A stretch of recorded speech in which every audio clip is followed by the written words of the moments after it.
The word Torah in Hebrew is in four letters. A tau, a vav, a resh, and a he. I have transliterated it for us so we get comfortable with it, to our Western way of thinking. T-O-R-H is a way of sort of transliterating the word Torah. What's interesting, if you go to the book of Genesis, Bereshit bara Elohim, if you go to the first tau, or T in effect, and you count 49 letters, take the next one, now the interval of 49 letters, the next one is a vav, okay, which is sort of like an O. And then you count another 49 letters, you come to a resh, and another 49 letters, and you come to a he.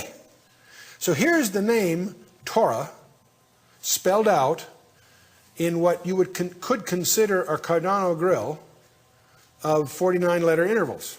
Okay? Say, that's kind of curious. By the way, I have no idea what else he did with his time, to find these kinds of things. But you look at this and you say, well, gee, that's curious. That could have been just accident of circumstance. Yes, except if you go to the book of Exodus, same thing happens. You go to the first tau and count 49 letters. You come to a vav. You count 49 letters. You come to a resh. Count 49 letters. And you come to a he. The T-O-R-H equivalents, or Torah. Again, it's spelled with the same intervals.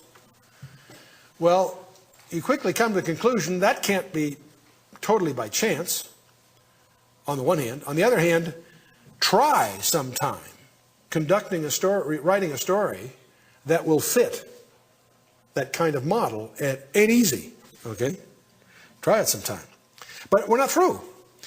If you try this on Leviticus, it doesn't work. But if you go to Numbers, it does work if you spell Torah backwards. Now, why would somebody bother is one of your questions, right?